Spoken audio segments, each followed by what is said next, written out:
दोस्तों नमस्कार। तो स्वागत है आपका मेरे इस यूट्यूब चैनल में।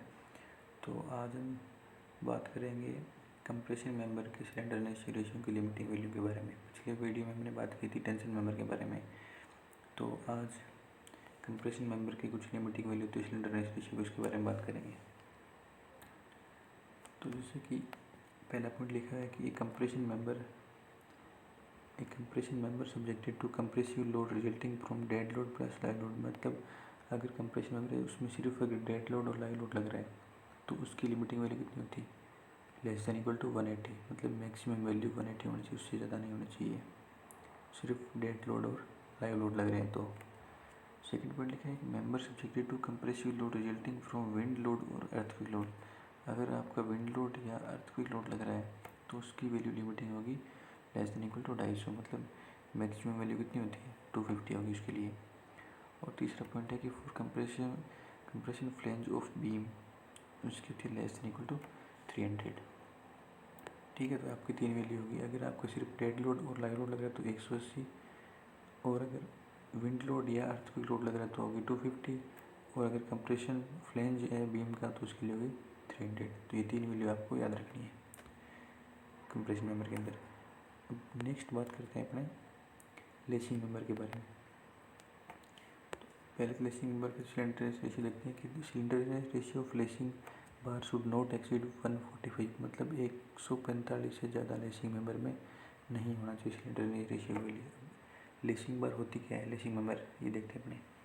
ये मान लो आपके पास ये कोई दो आपके चैनल सेक्शन है, इन दोनों को अगर सिंगल सेक्शन में कन्वर्ट करना होता है तो अपन इस टाइप में लेसिंग, इनको लेसिंग बोलते हैं। इनको इनका काम ये होता है कि आपके दो चैनल सेक्शन है, दो कॉलम, उनको सिंगल सेक्शन में कन्वर्ट करने का काम होता है। और इसका लेसिंग का एंगल तो आपको पता ही होगा कि एंगल कितना रहता है, 40 डिग्री से 70 डिग्री के बीच में एंगल रखा जाता है इसका। ठीक है, तो ये आपका हो गया लेसिंग। अब इनके लिए इनकी स्लेंडरनेस रेशियो की वैल्यू होती है 145 मैक्सिमम वैल्यू, इससे ज़्यादा नहीं होनी चाहिए इसकी वैल्यू। ठीक है, अब एक आता है इसी के अंदर कंपोनेंट कॉलम। ठीक है, कंपोनेंट कॉलम। तो कंपोनेंट कॉलम क्या होता है कि ये आपका लेसिंग मेंबर है, इसके बीच में ये जो सेक्शन होता है ना कॉलम का या चैनल का किसी का, इसको बोलते हैं कंपोनेंट कॉलम। ठीक है, सीसी से डिनोट करते हैं कंपोनेंट कॉलम। अब इसका स्लेंडरनेस रेशियो कितना होता है इतने सेक्शन का, ये होता है कंपोनेंट कॉलम। अब ये पूरा हो सकता है जैसे कि आपको दो चैनल सेक्शन है, ये हो गया लेसिंग। ठीक है, तो ये जो सेक्शन है ना, ये वाला ये होता है कंपोनेंट कॉलम। ठीक है, अब इसकी वैल्यू कितनी होती है? तो कंपोनेंट कॉलम के lambda C C is equal to आपको हो जाएगा C divide by R minimum. ठीक है, ये सी क्या है? सी आपकी ये वाली लेंथ होगी, ये वाली, ये होती सी। अब इसकी वैल्यू कितनी होनी चाहिए कि लेमडा जो सी सी आ रहा है उसकी वैल्यू 50 से ज़्यादा नहीं होनी चाहिए। एंड सेकंड पॉइंट है 0.7 टाइम्स लेमडा होल। मतलब जो आपका पूरे इस लेसिंग मेंबर का जो लेमडा आएगा उसका 0.7 और 50, इससे ज़्यादा नहीं होना चाहिए इस लेमडा सी सी की वैल्यू। तो ये आपको याद रखनी है वैल्यू कि अगर कंपोनेंट कॉलम को पूछ लें तो कंपोनेंट कॉलम की वैल्यू 50 से और 0.7 टाइम्स लेमडा होल जो इस पूरे लेसिंग मेंबर का आएगा उससे ज़्यादा नहीं होनी चाहिए। ये तो आपका हो गया कंपोनेंट कॉलम। अब कंपोनेंट कॉलम के अंदर एक होता है इसका इफेक्टिव स्लेंडरनेस रेशियो। तो लेसिंग मेंबर में इफेक्टिव स्लेंडरनेस रेशियो की वैल्यू होती है is equal to 1.05 times L effective divided by R. ठीक है, तो इफेक्टिव स्लेंडरनेस रेशियो की वैल्यू क्यों लेते हैं अपने? तो ये क्या होती है, ये अपनी वैल्यू जैसे 145 अपनी वैल्यू आ गई तो 145 को 1.05 लेंगे इसका 145 का, तो आ गई इफेक्टिव स्लेंडरनेस रेशियो। तो ये होती है ज़्यादा होती है इफेक्टिव स्लेंडरनेस रेशियो वैल्यू कितनी 1.05 टाइम्स। अभी क्यों लेती है कि अगर किसी मेंबर में अगर शियर डिफॉर्मेशन हो रहा है तो उस शियर डिफॉर्मेशन इफेक्ट को कम करने के लिए लेमडा इफेक्टिव लेते हैं जिसकी वैल्यू ज़्यादा होती है। ठीक है, तो कितनी परसेंट होगी? ये होगी 5%। किससे? जो आपकी एक्चुअल वैल्यू आएगी लेसिंग की। अगर मान लो एक्चुअल वैल्यू आपको 130 दे दी, ठीक है, और आपको पूछेगा इफेक्टिव की वैल्यू कितनी होगी, तो 130 का 1.05 ले लेना, तो वो आएगी इफेक्टिव की वैल्यू। ठीक है, तो इफेक्टिव की वैल्यू एक्चुअल वैल्यू से ज़्यादा आएगी। ठीक है, ज़्यादा क्यों लेते हैं? क्योंकि अगर अपन ने जैसे कि अपन लोड निकालते हैं, लोड की वैल्यू में लेमडा ज़्यादा, लेमडा अपॉन में आता है। ठीक है, पाई स्क्वायर ये अपॉन उस फॉर्मूले से। ठीक है, तो उस फॉर्मूले लेमडा नीचे आता है, लेमडा नीचे आएगा, इसका मतलब उसमें लोड कम लगेगा। अगर अपन ज़्यादा लेमडा लेके उसको डिजाइन करेंगे तो कम लोड आएगा, उसके ऊपर फेल नहीं करेगा ये। ठीक है, तो इसलिए लेमडा इफेक्टिव की वैल्यू ज़्यादा ली जाती है।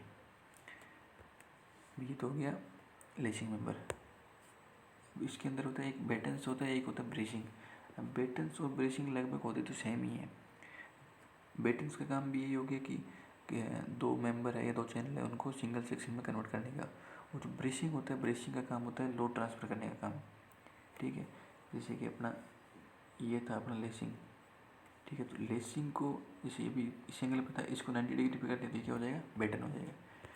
ठीक है, तो ये आपका दो चैनल सेक्शन है, इसको ये लगा दिए, ये हो गया आपकी बैटेंस हो गई। अब बैटेंस में भी जो दो कंडीशन थी कंपोनेंट कॉलम की, तो इसमें भी कंपोनेंट कॉलम यही बनेगा। ये वाला जो सेक्शन है आपका, ये कंपोनेंट कॉलम बनेगा। अब इसका सिलेंडर रेशियो वो भी होगा lambda C C not greater than 50 और 0.7 टाइम्स लेमडा होल। तो ये कंडीशन तो जो कंपोनेंट कॉलम है वो तो सेम ही रहेगी। अब अपन लेते हैं इफेक्टिव सिलेंडरनेस रेशियो। तो the effective slenderness ratio of batten column shall be taken as 1.1 times the maximum actual slenderness ratio of the column to account for shear deformation।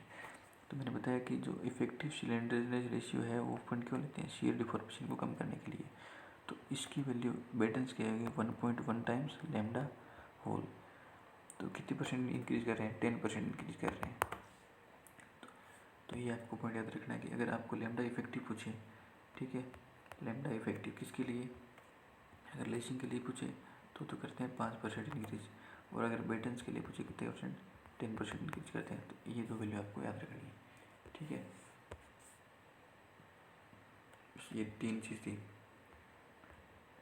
तो पहले तो तीन लिमिट थी होगी। अगर आपके पास अगर डेड लोड और लाइव लोड लग रहा है, ठीक है, तो होगी 180 वैल्यू मैक्सिमम। अगर अर्थक्वेक या विंड लोड कंसिडर हो रहा है तो होगी 250 मैक्सिमम वैल्यू। और अगर कंप्रेशन फ्लेंज है बीम का तो होगी 300 मैक्सिमम वैल्यू। ठीक है, उसके बाद था लेसिंग मेंबर। लेसिंग की मेंबर की होती है मैक्सिमम वैल्यू 145। ठीक है, 145। और अगर कंपोनेंट कॉलम पूछे तो उसके लिए मैंने फॉर्मूला बता दिया कि नॉट ग्रेटर देन 50 और 0.7 टाइम्स लेमडा होल। ठीक है, और कंपोनेंट कॉलम, अब इसके अंदर आता है इफेक्टिव सिलेंडर रेशियो।